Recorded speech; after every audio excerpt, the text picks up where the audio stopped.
الله الله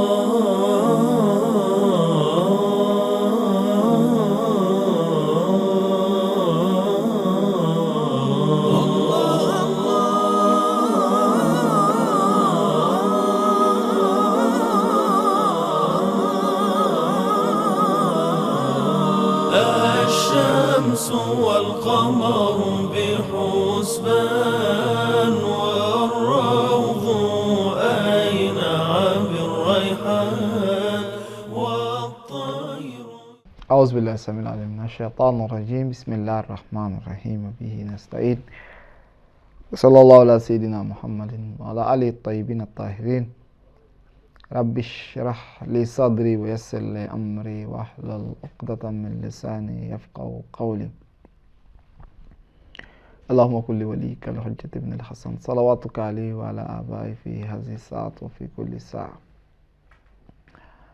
وليا وحافظا وقائدا وناصرا ودليلا وأين حتى تسكن وعدك توأا وتمتعه فيها طويلا برحمتك يا أرحم الراحمين. Au nom d'Allah, le tout miséricordieux, le très miséricordieux, Père et bénédiction sur le noble ses créatures, le saint prophète Mohammed sallallahu alayhi wa sallam, sur sa sainte famille, ses vertus compagnons. Et je sais où celles qui suivent savoir jusqu'au jour de la résurrection, que Dieu nous aide, qu'il fasse de nous des musulmans vertueux, qu'il nous guide sans cesse sur le droit chemin. Chers frères, chères sœurs, le sujet qui attire notre attention aujourd'hui n'est rien d'autre que le Coran. Comme vous le savez, dans l'école juridique Ahl al-Bayt alayhimus salam, ou imamite, ou ce qu'on appelle communément Ja'farite, c'est en fait une école juridique qui se réfère à Ahl al-Bayt alayhimus salam. C'est-à-dire que ceux-là, ils ont cette conviction-là que ceux-là même qui ont en fait le droit de déduire, n'est-ce pas, les règles du Coran, n'est-ce pas, et de la Sunna, sont Ahl al-Bayt alayhimus salam après le saint prophète Mohammed sallallahu alayhi wa sallam. C'est-à-dire que quand le prophète n'est plus, ceux vers qui il faut se référer pour l'apprentissage ou l'étude, n'est-ce pas, de l'islam, c'est Ahl al-Bayt alayhimus salam. Ceux-ci également font partie des sources de déduction, n'est-ce pas, du Saint-Coran, de l'islam en fait. Alors, quand on pose, n'est-ce pas, la question à un chiite de savoir, n'est-ce pas, les sources dans lesquelles il puise, il déduit, n'est-ce pas, ses règles juridiques et ses croyances. C'est-à-dire, autrement dire, nous avons ce qu'on appelle les fondements de l'islam et les ramifications. Alors, lorsqu'on pose la question à un chiite de savoir, ou à un adepte d'Ahl al-Bayt alayhi salam de savoir quelles sont ses sources, il dira d'entre deux jeux que c'est en fait le Coran, de deux, n'est-ce pas, la sunna du saint prophète Mohammed sallallahu alayhi wa sallam. Et la sunna, comme vous le savez, c'est les faits, gestes, n'est-ce pas, du saint prophète, ses propos et ses approbations, ce qu'il a approuvé. C'est-à-dire quand il voit quelqu'un entreprendre quelque chose sans dire mot, cela voudrait dire qu'il approuve, qu'on appelle ça at-takrir. Donc, qawl al-ma'soum fi'lu wa takrir. C'est-à-dire les propos du prophète Mohammed sallallahu alayhi wa sallam, ses faits et gestes, n'est-ce pas, et ce qu'il voit faire eux, il ne dit rien qui voudrait dire, n'est-ce pas, qu'il approuve. Et aussi, particulièrement, il y a les hadiths des imams, c'est-à-dire les propos, leur approbation, eux, n'est-ce pas, leurs faits et gestes et les propos, les hadiths. Donc, à peu près la même chose comme le saint prophète Mohammed sallallahu alayhi wa sallam. Voilà pourquoi, quand on parle de la sunna dans la conception chiite, diffère avec la sunna dans la conception sunnite. Parce que la sunna dans notre conception en tant que chiite voudrait dire, n'est-ce pas, la parole de l'infaillible. Parce que l'infaillible, il a le saint prophète Mohammed, il a les 12 imams, il y a Fatima Zahra alayhi salam également qui en fait partie du groupe. Donc, les propos de l'infaillible, les faits et gestes, n'est-ce pas, de l'infaillible, et ce qui l'infaillible va approuver, n'est-ce pas, des propos de quelqu'un. Taqlid, c'est-à-dire ce qu'il voit faire et qui ne réagit pas. Donc, cela voudrait dire que si c'était mauvais, ou bien si c'était contre, n'est-ce pas, les principes de l'islam, automatiquement, il allait se prononcer, il allait, n'est-ce pas, dire mot. Donc, chez nous, en tant que chiite, une personne n'a pas, en fait, cette autorisation-là même de disputer, n'est-ce pas, avec le saint prophète Mohammed sallallahu alayhi wa sallam, tout ce qu'il fait. Parce que ce qu'il fait, que ce soit en son vivant ou après, n'est-ce pas, son décès, c'est la même chose à notre égard. Et le saint prophète dit, il n'est pas aussi la voix, n'est-ce pas, au-delà, au-dessus de la voix, n'est-ce pas, du saint prophète Mohammed sallallahu alayhi wa sallam. Et de deux, lorsque le saint prophète Mohammed, Allah subhanahu wa ta'ala et son prophète, n'est-ce pas, décide quelque chose, nous n'avons pas de choix face à cela. Donc, croire que le saint prophète Mohammed a deux dimensions, une dimension spirituelle et une autre dimension, n'est-ce pas, humaine. Et dans la dimension spirituelle, il ne fait pas d'erreur, il est infaillible. Et dans la dimension, comment dirais-je, humaine, n'est-ce pas, il fait d'erreur. Cette conviction-là, nous n'avons pas cela, même si d'autres personnes ont ce genre de propos. C'est-à-dire que le saint prophète Mohammed a deux aspects. Il a son aspect divin, c'est-à-dire quand tu fais quelque chose, on lui pose la question, est-ce que cela vient de toi ou bien ça vient de Dieu? Alors si ça vient, n'est-ce pas, de Dieu, on ne discute pas. Et que quand ça vient, n'est-ce pas, de toi, n'est-ce pas, on discute. Je crois que ça c'est faux. Parce que, comme on le sait, Allah subhanahu wa ta'ala dit de ne pas discuter, n'est-ce pas, avec le saint prophète Mohammed. Et il nous dit tout ce que le saint prophète Mohammed nous amène d'obéir. D'obéir à tout, sans exception. Alors, quand tu veux chercher d'exception, ça toi-même tu verras au Coran pour dire non. Voilà, en fait, Allah subhanahu wa ta'ala dit de le suivre, mais voilà, en fait, les exceptions. Donc, nous, dans notre conception, en tant que les adeptes d'Ahl al-Bayt, alayhi salam, nous devons suivre le saint prophète Mohammed pas à pas. Pas à pas, étant donné qu'il est infaillible. Quand il est infaillible, il ne va pas nous induire, n'est-ce pas, en erreur. Mais si vous voyez que des personnes viennent dire que le saint prophète a deux aspects, un aspect divin, l'aspect où il prend, n'est-ce pas, les informations directement de Dieu, là, il est infaillible, et un aspect, comme on appelle, humain, dont il peut, comme on appelle, il peut être faillite, il peut, comme on appelle, faire des erreurs. Donc, à ce moment, on peut discuter avec lui, les mouchaïds, comme tant d'autres. C'est parce que la conception de l'infaillibilité du saint prophète n'a pas été comprise de la même façon. Donc, la conception chiite, c'est cela. Donc, nous avons d'abord le Saint-Coran, il y a la sunna du saint prophète Mohammed et des imams, et il y a aussi la raison. Et la raison aussi qui fait partie, n'est-ce pas, des actes de déduction.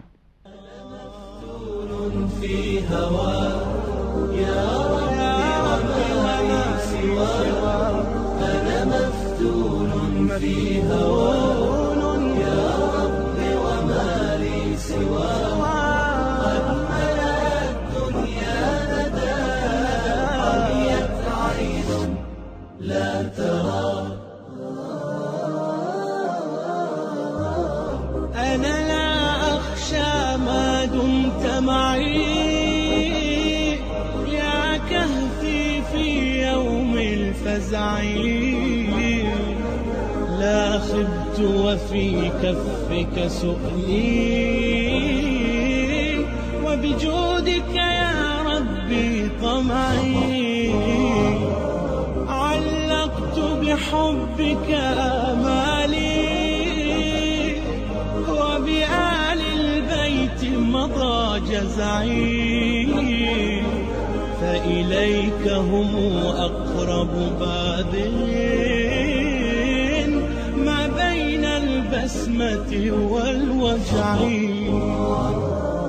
ضل فؤاد ما وعى وبهم ثغر ما دعا ألقيت لهم من بهاء عميت عين لا تفعل في هواك يا ربي وما لي سواك أنا مفتون في هواك يا ربي وما لي سواك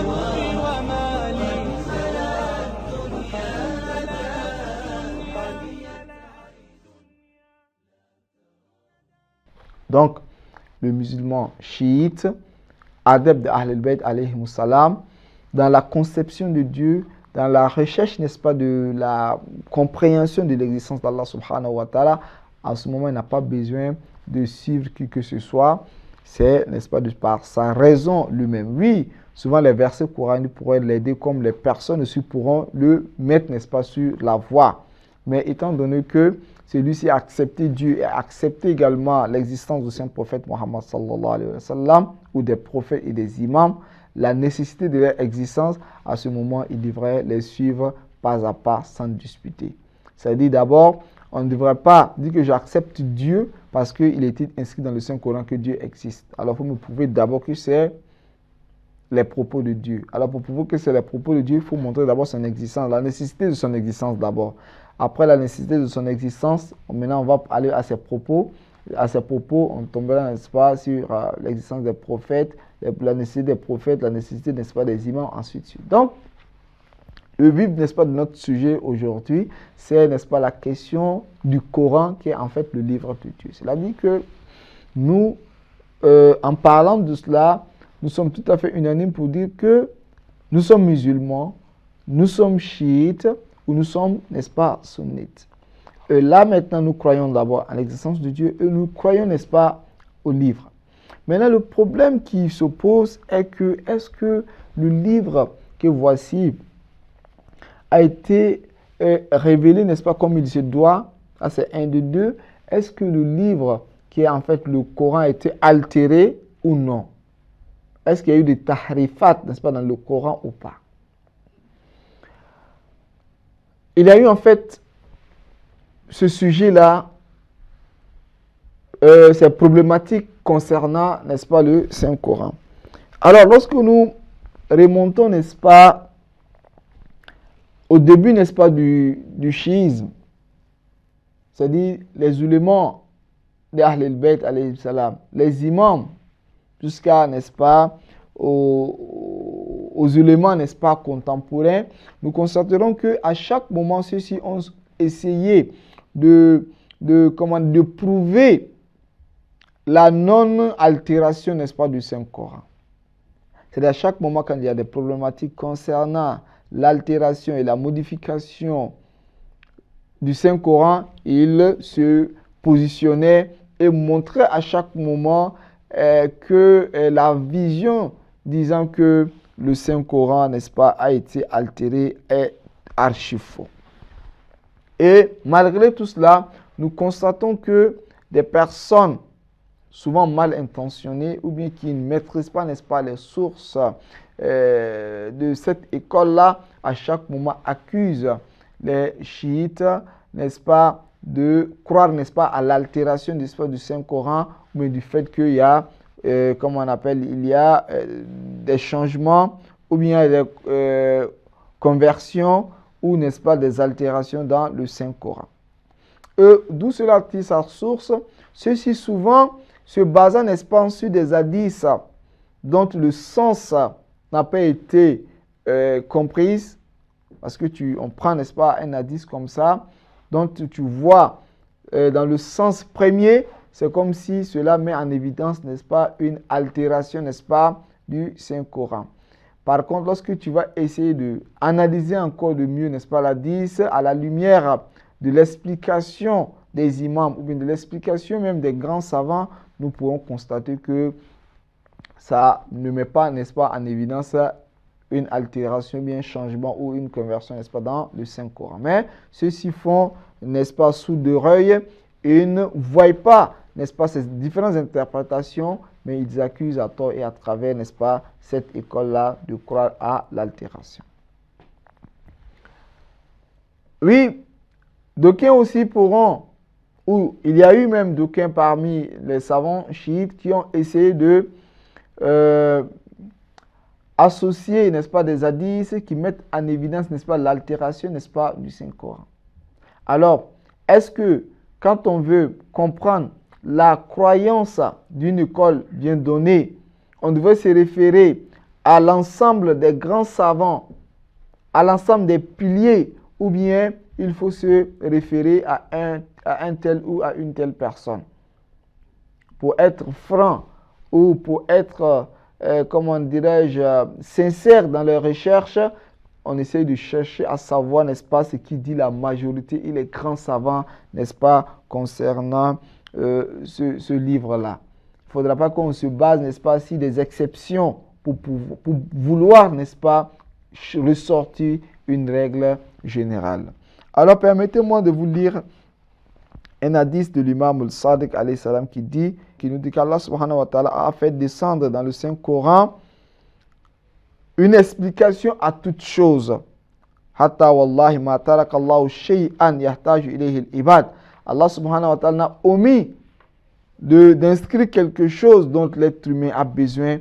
Hatta la yastati abdun yaqul, afin que l'être humain ne puisse pas pouvoir dire law kana hadha unzila fil Qur'an illa waqad anzala Allahu fi. Personne ne pourrait dire que si Allah subhanahu wa ta'ala avait fait descendre telle chose, sans pour autant que cette chose ne soit, n'est-ce pas, inscrite dans le Saint-Coran. C'est-à-dire tout le niveau d'intellectualité dont l'être humain va atteindre, afin de dire, si Allah subhanahu wa ta'ala avait inscrit telle chose dans le Saint-Coran, cela aurait été mieux, trouvera, n'est-ce pas, inscrit dans le Saint-Coran. Alors, sans plus tarder, nous allons essayer d'aborder les différents concepts, n'est-ce pas, d'altération, n'est-ce pas, dans le Saint-Coran. Parce que quand on parle d'altération dans le Saint-Coran, nous avons plusieurs concepts. Alors, nous allons aller un peu plus vite pour essayer de planquer, n'est-ce pas, le décor et, Inch'Allah, au fur et à mesure, essayer d'aborder la question de l'altération, n'est-ce pas, du Saint-Coran. Dans cette émission, nous voulons parler d'abord des différents concepts. Ya Rabbana salli ala Ya Rabbana salli ala Taha an-Nabi wa alihi Ya Rabbana salli ala. Alors quand on parle des différents concepts de l'altération du Saint-Coran, l'altération du Saint-Coran est souvent expliquée soit par l'altération du sens ou bien l'altération, n'est-ce pas, des mots. L'altération du sens, c'est-à-dire quelqu'un vient, il traduit, n'est-ce pas, le Saint-Coran à sa manière, sans se référer, n'est-ce pas, au hadith ou bien sans se référer au Saint-Coran elle-même. Parce que comme vous le savez, le Saint-Coran, en tant qu'un livre, s'explique les uns les autres. Al-Qur'an yufassir ba'du abad. C'est-à-dire le Saint-Coran s'explique les uns les autres. Et souvent, on se réfère sur les règles générales, n'est-ce pas, de la langue arabe. Parce que vous savez, la langue arabe est la langue par laquelle Allah subhanahu wa ta'ala parle avec ses serviteurs dans le Saint-Coran. Donc, celui qui se base sur les règles de la langue arabe pour donner une explication, celui-ci, on ne dirait pas qu'il fait, n'est-ce pas, ce qu'on appelle le tafsir de Ra'i, ou le tafsir, n'est-ce pas, par la pensée. Vous voyez. Donc, il y a tantôt cela, et aussi, il y a tantôt, n'est-ce pas, le fait de faire, n'est-ce pas, le tafsir, et l'altération du sens. Et souvent, il y a l'altération, n'est-ce pas, du mot. L'altération du mot, qu'est-ce que cela voudrait dire? Cela voudrait dire que d'avoir une conception qu'il y a eu un plus ou bien un moins dans le Saint-Coran. C'est-à-dire celui qui a cette conception que dans le Saint-Coran, il y a un surplus ou bien un moins, n'est-ce pas, dans le Saint-Coran. C'est cela qui est l'altération, n'est-ce pas, dans les mots. Et d'autres savants sont allés encore plus loin. Mais bien avant cela, altération, d'abord comme on le dit, altération en arabe, veut dire quoi? Taghir wa tabdil. Voudrait dire quoi? Changer et convertir, c'est-à-dire modifier. Voilà pourquoi dans le Saint-Coran, Allah subhanahu wa ta'ala nous dit Yasma'una kalam Allah summa yuharrifunahu. Ils écoutent la parole de Dieu et ils modifient. Donc c'est le fait de modifier ou le fait de changer ou le fait de convertir. Maintenant, quand on vient dans l'explication de l'altération, la conception de l'altération comme on appelle techniquement parlant, ils disent d'abord il y a le fait d'altérer dans l'ordre de révélation. C'est-à-dire quoi? On prend le Saint-Coran de la manière que les versets ont été disposés, essayer de mettre, n'est-ce pas, un changement dans cela. C'est-à-dire mettre un verset à côté d'un autre ou bien essayer de changer l'ordre, n'est-ce pas, de verset. Nous disons que cela n'a pas eu lieu. Pourquoi? Parce que celui-là même ou ceux-là même qui se sont chargés d'ordonner, n'est-ce pas, le Saint-Coran dans notre conception, c'est le Saint-Prophète Mohammed sallallahu alayhi wa sallam lui-même, qui a dit de mettre telle sourate avant telle sourate, mettre un tel avant un tel. Donc voilà en fait comment ça s'est passé.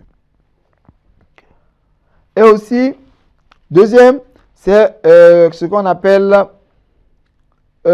changer ou bien altérer, n'est-ce pas, le sens. C'est-à-dire quoi? Donner sa vision sur, n'est-ce pas, un verset bien donné qui ne concorde pas avec le sens, n'est-ce pas, réel. Essayer de vouloir imposer un sens, n'est-ce pas, au Saint-Coran. Voilà pourquoi le Saint-Prophète Mohammed sallallahu alayhi wa sallam a dit « Man qala fil Qur'an b'ghayri ilmin faliyatabawa maq'adahu minan nar » C'est lui qui dit des choses, qui professe des choses sur le Coran sans avoir, n'est-ce pas, une science, que celui-ci prépare, n'est-ce pas, sa demeure, n'est-ce pas, dans l'enfer, qu'Allah subhanahu wa ta'ala nous en préserve de cela. Et aussi, nous avons ce qu'on appelle l'altération, n'est-ce pas, des mots. L'altération des mots, qu'est-ce que cela voudrait dire? C'est-à-dire, je viens dans le Saint-Coran, je prends un verset coranique qui a un sens bien donné et je veux imposer un autre mot à la place de ce mot-là. C'est-à-dire, dans le Saint-Coran, Allah subhanahu wa ta'ala, dans Surat al-Jumu'ah, nous dit « Fas'aou ila zikrillah ». Il dit accourez à l'invocation d'Allah subhanahu wa ta'ala. Moi je viens, je change. Au lieu de dire fas'aou ila zikrillah, j'ai dit famdou ila zikrillah. Et famdou ila zikrillah, c'est un mot arabe. Mais ce n'est pas le mot, n'est-ce pas, qui a été cité par Allah subhanahu wa ta'ala. Fas'aou. Donc le fait de venir changer en disant famdou à la place de fas'aou, c'est le fait d'altérer, n'est-ce pas, le Coran, mais l'altération, n'est-ce pas, du mot. Ou bien le fait d'altérer en, comme on appelle là, faisant ce qu'on appelle taqdim wa ta'khir. C'est-à-dire utiliser un mot avant un autre mot. C'est-à-dire changer l'ordre, n'est-ce pas, du verset. C'est-à-dire que Allah subhanahu wa ta'ala dit dans le Saint-Coran wa duribat alayhimu zillatu wal maskana. Il dit l'avilissement et la misère s'abattir sur eux. Quelqu'un vient changer en disant Wadurbat alayhimul maskanatu wa zilla. C'est-à-dire que la miséricorde et la misère et l'avilissement s'abattir sur eux. Essayer d'altérer en changeant, n'est-ce pas, l'ordre, n'est-ce pas, de la phrase. En changeant soit, comment on appelle là, les sujets ou bien, comme on appelle là, les compléments ou n'importe quel système, n'est-ce pas, dans le Saint-Coran. Quand on vient faire un changement, automatiquement, on rentre dans le cadre de l'altération. Et aussi, l'altération, n'est-ce pas, du Saint-Coran en utilisant, n'est-ce pas, des mots pour expliquer, n'est-ce pas, le Saint-Coran. Parce que quand en expliquant le Saint-Coran, on pourrait, n'est-ce pas, utiliser un mot ou bien une lettre. Alors, si la lettre a été utilisée pour que la compréhension de ce verset soit claire, soit en les mettant, n'est-ce pas, entre guillemets, ou bien entre, n'est-ce pas, parenthèses, pour que le sens soit compris, ça, il n'y a pas de problème. Mais lorsque on met un mot dans un mot ou bien une phrase, un tout petit mot, et nous estimons que cela fait partie, n'est-ce pas, du Saint-Coran, je crois que cela rentre, n'est-ce pas, dans le cadre de l'altération et c'est tout à fait interdit, n'est-ce pas, par les savants. Donc ici, ça veut dire que, en conclusion, que quand on parle de ajouter c'est-à-dire avoir une conception que le Coran que voici, il y a des versets qui figuraient et qui ne sont plus, ou bien il y a des versets qui ne furent point et qui existent actuellement automatiquement tu rentres dans le cadre de ceux-là même qui altèrent ou bien qui croient, n'est-ce pas, comme on appelle au changement et à la conversion, n'est-ce pas, du Saint-Coran. Par contre, dans la conception chiite, tous les savants, de premier temps jusqu'aux contemporains, croient que le Coran qui était révélé au Saint-Prophète Mohammed sallallahu alayhi wa sallam est, n'est-ce pas, le même Coran. Rien n'a été diminué et rien n'a été, n'est-ce pas, ajouté. Il se peut que des personnes bien données puissent dire qu'il y a eu des altérations, mais ces personnes sont minimes et ces personnes-là se basent sur des hadiths daïfs. Ce sont des hadiths qui ne sont pas fiables. C'est des hadiths sur lesquels on ne peut pas se référer. Donc, pour comprendre la conception de la croyance d'une école juridique bien donnée, il faut se baser sur ces savants, les piliers de cette école-là, mais il ne faudra pas se baser sur des personnes qui ne sont pas influents dans le milieu ou bien qui se basent sur des hadiths falsifiés. Wassalamu alaikum wa rahmatullahi wa barakatuh. Allah, Allah.